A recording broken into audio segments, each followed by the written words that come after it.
More rocks reporting from down under. I just want to give what might be one of my last reports on the Oroville Dam. There have been several things. The first is that there's been a report come out from the Department of Water Resources, and in that regard I just want to touch on the character Juan Brown, who appears to be a sort of conduit between the public and the DWR. And then finally, last but certainly not least, a report that has come out from Scott Cahill, who's one of the dam experts, along with Bob B, that I would and whistleblowers that I would put my trust in, rather than in the official engineers who are paid to spin a line. So let's just go on to, let's see if I can find it. Yeah, here we are. So this is the report that came out yesterday from the Lake Oroville Operations Update on May the 31st. So I'll just go over to what I regard as being the most important update, which doesn't give any sort of details about anything at all.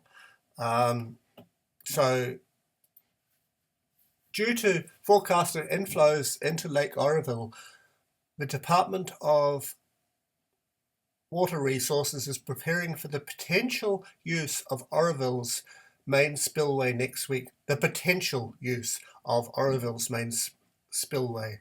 DWR increased water releases from Hyatt Power Plant to approximately 10,000 cubic feet per second on Friday in anticipation of higher inflows into the reservoir next week. The current elevation of Oroville Reservoir is 895 feet. In early April, DWR utilized the reconstructed main spillway to make additional releases from the Oroville Reservoir. The spillway operated as designed and is ready to be used again to manage lake levels. Since April, DWR has been managing the reservoirs with releases from Hyatt Power Plant. Well, I would say that probably that hides as much as it reveals. But we'll go to Juan Brown. Okay, so Juan Brown, his main qualification seems to be as an airline pilot, so I don't know how that makes him an expert on dams. Now the rest of us, apart from the engineers, and we're quoting the engineers, and we're just trying to find our way around it because, for very good reasons, we don't trust the authorities.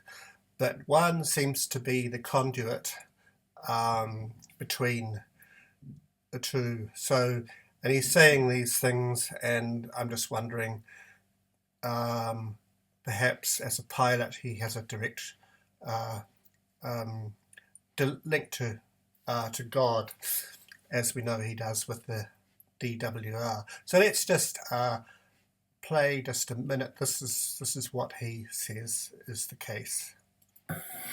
But the bottom line is there is no storage capability above Oroville Reservoir. There's no way to stop water from flowing into Oroville. It simply fills up, runs through the penstocks, and flows into the Oroville Reservoir. So what does all this mean? Even with temperatures rising, as this cold weather leaves the area, the peak snow melt runoff occurred back in April, and with the Hyatt Power Plant running at 5 turbines with a full flow capability of over 16,000 CFS, outflows out of Oroville will continue to be controlled primarily by the Hyatt Power Plant. Operators are going to want to top this reservoir off right up to 900 feet. If they need to, the main spillway at Oroville is fully functional and ready to operate at any time. I talked to DWR, and they are expecting a complete report on the performance of that spillway during its run back in early April up to 25,000 CFS. That report should be out in 2 weeks. As soon as we get that, we'll let you know. See you here. So that's interesting. One seems to have excellent production values. I mean, almost television quality. I wonder how he does that. The rest of us don't seem to be capable of that, so perhaps we don't have the quite the resources that Juan Brown has. Anyway, let's move on to Scott Cahill. He doesn't have the same production facilities, let's say, so the audio is poor, but the information is, in my view, good. So let's just hear the first little bit. Yeah. All right. Now I'm going to talk about dam safety in general, and then I'm going to talk specifics about the Oroville Dam. And I'm doing this is because I see a lot of disinformation disseminated on both sides of this issue. And to explain myself, there are two sides of this issue. There should not be. The first side of the issue is there's nothing to worry about. There's nothing wrong. Everything's going great.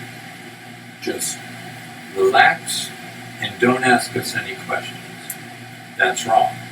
The other side of the issue is run for your lives. All hell's about to break loose. And that's wrong too. So, as is not always the case, but is sometimes the case, probably the truth's somewhere in the middle with Oroville Dam. And Oroville Dam it's a study in dam safety.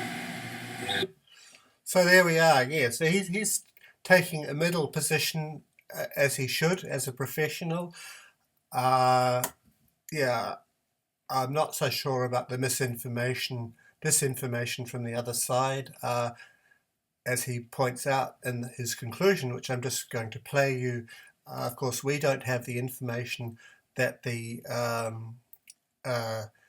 authorities have and are not communicating, and there are a lot of very worried people out there. So let's just finish with this is his conclusion. one of the big problems with Oroville, there are many problems with Oroville. It's an older dam, and there are literally tens of thousands of older dams in the United States. Many, many, many. Each state has 4,000, 6,000, 3,000, 2,000, 8,000. All of those dams, as an inventory, are old. They're toward the end of their lives. They were designed for 50 to 100 years. Dams can remain almost indefinitely properly maintained. Oroville, I think, shines as one of the most poorly maintained dams in the United States. Also the tallest dam in the United States. And also one of the most critical dams in the United States. I've seen dams, worked on dams where, honestly, if the dam failed completely, no one would know. Out in the middle of the mountains, flood control dams emptying into a river below. It would take days before anyone figured out what happened. This is not that. This is a dam which affects the lives of a lot of people. It's an important dam. It's a high hazard dam. One of the things that concerns me most about the way this is being handled, besides the secrecy, is the malice. The malice toward those who try to find truth.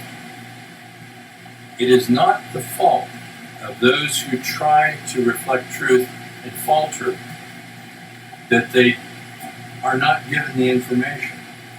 And there's no incumbency on the teller to guess the truth and get it completely right in order to be heard. This is all false narrative. When I look at what I see, I imagine this, but I could be completely wrong. But I have the right to understand. And I have much less right to understand than you do if you live in California. We all have the right to the truth. And that has suffered the most in this entire evolution at Oroville Dam. And it is not over, and it is not all better. When you have Mr. Gallagher and even the police, the sheriff, make statements to you that they've talked to DWR and everything's fine,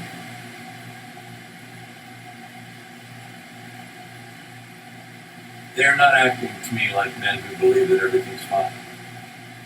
They're acting to me like men who acted as they've acted before, in a secret way, shielding the truth from people who have reason and desire for truth. And that is the biggest failure of Oroville Dam. It's a shame that you don't have someone who would come out and stand on that dam and say, here's where we stand, and here are a list of the issues that we have yet to address, and here's how we're going to address them. That will never happen there, while those same people are in charge of that dam. Thank you very much for hearing me. Well, I can't. All right. I can't really say anything better than that. Really, he's covered the ground, so it ain't over yet. And yeah, just because it's Well, anyway, I'll leave it at that. This is Seymour Rocks reporting from down under.